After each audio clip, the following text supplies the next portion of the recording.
यह वीडियो एक सच्ची घटना पर आधारित है और इस वीडियो के माध्यम से आप जानेंगे क्या सच में परमेश्वर हमारा रक्षक हमें बचाने वाला है या नहीं। एक बार एक भाई ने अपनी बहन से कहा, अरे संगीता, तू कहाँ जा रही है? मैं तो अपने ऑफिस जा रही हूँ। अरे लेकिन आज तो रक्षाबंधन है, तूने ऑफिस से छुट्टी नहीं ली? नहीं, मैं छुट्टी क्यों लूंगी? क्यों, तू आज अपने भाई को राखी नहीं बांधेगी? देख भाई, तू तो जानता है कि मैं यीशु पर विश्वास करती हूँ और मेरी अब इन सब बातों में कोई रुचि नहीं है। और भाई बहन का प्यार और रिश्ता तो दिल से होता है, ना कि किसी धागे से। देख, अगर तू मुझे राखी नहीं बांधेगी ना तो फिर देख ले, मैं फिर समय आने पर तेरी कोई रक्षा नहीं करूँगा। अच्छा ठीक है, मत करना मेरी रक्षा, मेरा परमेश्वर मेरी रक्षा आप कर लेगा। और यह कहते हुए संगीता ऑफिस के लिए निकल गई। और कुछ दिनों बाद ऐसा हुआ, संगीता ऑफिस से घर के लिए आ रही थी और जिस बस से वह आ रही थी वह भी खराब हो गई थी और उस दिन बहुत जोरों से बरसात भी हो रही थी। संगीता उस रात बहुत लेट हो चुकी थी और उसे कोई दूसरा बस या ऑटो नहीं मिल रहा था, तो उसने सोचा कि घर 1 किलोमीटर दूरी तो है, मैं पैदल ही निकल जाती हूँ। और ऐसा हुआ, जब वह घर की ओर जा रही थी तब, अबे दारू तो खत्म हो गई, मगर मुझे तो और नशा करना है। अरे अब और दारू नहीं है तो कहाँ से लाऊं? ओए, वो देख, चलता फिरता नशा जा रहा है। इस लड़की को पकड़ते हैं और अपनी रात रंगीन बनाते हैं। उनकी यह बात सुनकर संगीता डर गई और वह अपने कदमों को जल्दी जल्दी घर की ओर बढ़ाने लगी।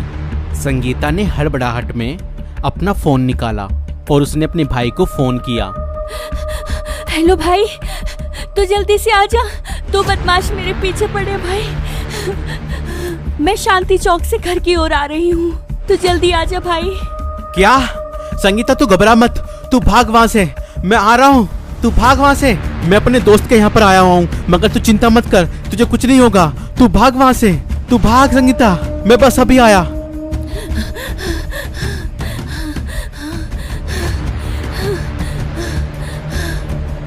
संगीता अपने आप को बचाने के लिए भागी चली जा रही थी और वह बदमाश भी संगीता का पीछा कर रहे थे। हे परमेश्वर, आप ही मेरी रक्षा करें।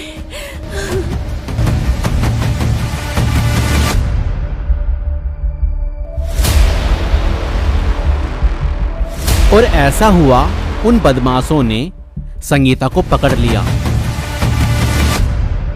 और फिर संगीता के पैरों में पड़कर माफी मांगने लगे। हमारी बहन, हमें माफ कर दो, हमने आपके बारे में इतना गंदा गंदा सोचा और विचारा, हमें माफ कर दो। आप तो हमारी बहन हैं, माँ हैं, आप हमारी सब कुछ है, हमें माफ कर दो। और यह सुनकर संगीता बहुत हैरान हुई और सोचने लगी कि ये सब क्या हो रहा है। तब उन बदमाशों ने बताया कि जब वो बदमाश संगीता को पकड़ने के लिए दौड़ रहे थे,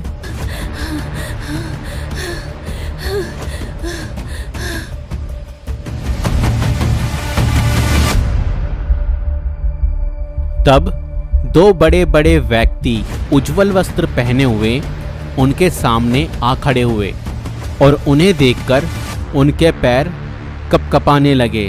तब उन दोनों लंबे और चौड़े व्यक्तियों ने हमसे कहा, अगर अपनी सलामती चाहते हो तो जाकर उस लड़की से अभी माफी मांगो। इसलिए हमें माफ कर दो बहन, हमसे गलती हो गई, हमें माफ कर दो। संगीता जान गई थी कि परमेश्वर ने अपने दूतों को भेजकर आज उसकी रक्षा कर उसकी इज्जत बचाई है। जैसा कि बाइबल में लिखा था कि तेरा रक्षक कभी ना उगेगा और ना सोएगा। ठीक है, मैं तुम्हें माफ तो कर दूंगी, पर एक बात हमेशा याद रखना, किसी भी महिला के साथ आज के बाद ऐसा दोबारा मत करना। ठीक है जी, नहीं करेंगे, नहीं करेंगे, हमारी बहन, हमें माफ कर दो। ठीक है, जाओ, माफ किया। तभी संगीता का भाई राहुल भी वहां पर आ जाता है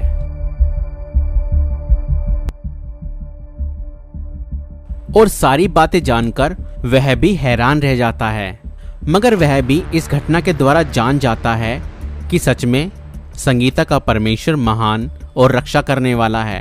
दोस्तों, ना जाने ऐसी कितनी और संगीता होगी जिनकी रक्षा परमेश्वर की ओर से की गई, जो उस पर विश्वास करती और जो उसके वचनों पर चलती हैं। और सिर्फ महिलाएं ही नहीं, बल्कि कई ऐसे पुरुष, बच्चे, बुजुर्गों की भी जो परमेश्वर से प्रेम रखते थे, परमेश्वर ने उनकी रक्षा की है।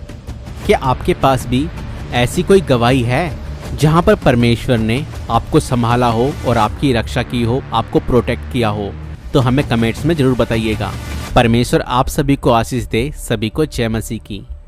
दोस्तों, हमें अपनी सेवकाई के लिए एक कीबोर्ड यानी कि एक पियानो की आवश्यकता है, जिसकी कॉस्ट 25 से 30 हजार है। अगर आप हमारी इस सेवकाई में योगदान देना चाहते हैं तो आप अपना सपोर्ट हमें ऑफरिंग के जरिए हमें भेज सकते हैं। इससे हमें कीबोर्ड लेने में मदद होगी और हम जल्द से जल्द कीबोर्ड ले पाएंगे। परमेश्वर आप सभी को आशीष दे। सभी को जय मसीह की। God bless you all. अगर आप हमारी सेवकाई को सपोर्ट करना चाहते हैं तो आप हमें फोन पे, गूगल पे, पेटीएम और यूपीआई भी कर सकते हैं। डिटेल्स डिस्क्रिप्शन में है। Please do like, share and subscribe.